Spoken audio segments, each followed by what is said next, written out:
Top star Prashanth அறிமுகமான வைகாசி பொறந்தாச்சி படத்துல அவருக்கு ஹீரோயினா அறிமுகமாகி தமிழ் சினிமால ஒரு பெரிய ரவுண்ட் வருவாங்க அப்படின்னு எதிர்பார்க்கப்பட்ட ஹீரோயின்கள்ல ஒருவர் தான் நடிகை காவேரி.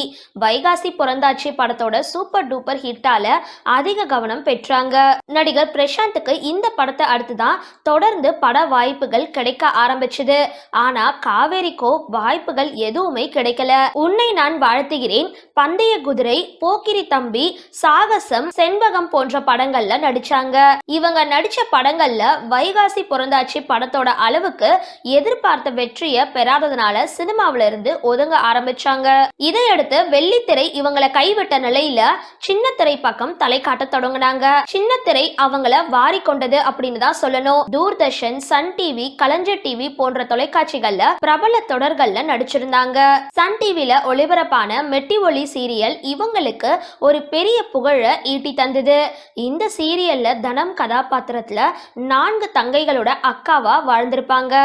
இந்த சீரியல்ல இவங்களோட யதார்த்தமான நடிப்புக்கு ரசிகர்கள் பலர் உருவாகி இருந்தாங்க. இதை தொடர்ந்து வம்சம் சீரியல்லையும் நடிச்சிருந்தாங்க. இந்த சீரியல்லையும் இவங்களுக்கு பெயர் பெற்று கொடுத்திருந்தது. இதையடுத்து காவேரி சீரியல்ல இருந்து விலக ஆரம்பிச்சிட்டாங்க. அவங்களோட சகோதரர் மற்றும் தாயோட மரணத்திற்கு அப்புறம் சில ஆண்டுகள் மன அழுத்தத்துல இருந்திருக்காங்க. அப்போ ஊட்டியில இருக்கிற அவங்களோட வீட்டுல சில ஆண்டுகள் வாழ்ந்திருக்காங்க.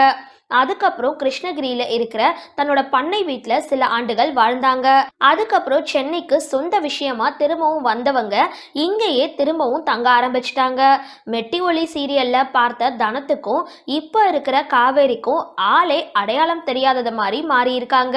தைராய்டு பிரச்சனையால பாதிக்கப்பட்டு உடல் பருமனுக்கு ஆளானவங்க சிகிச்சை எடுத்து மலன்னு உடல் எடையை குறைச்சு திரும்பவும் பழைய வைகாசி பொறந்தாச்சி ஹீரோயின் மாதிரி இருக்காங்க காவேரி. இந்த வீடியோ பத்தின உங்களோட கருத்துக்களை கீழே கமெண்ட் பாக்ஸ்ல போஸ்ட் பண்ணுங்க.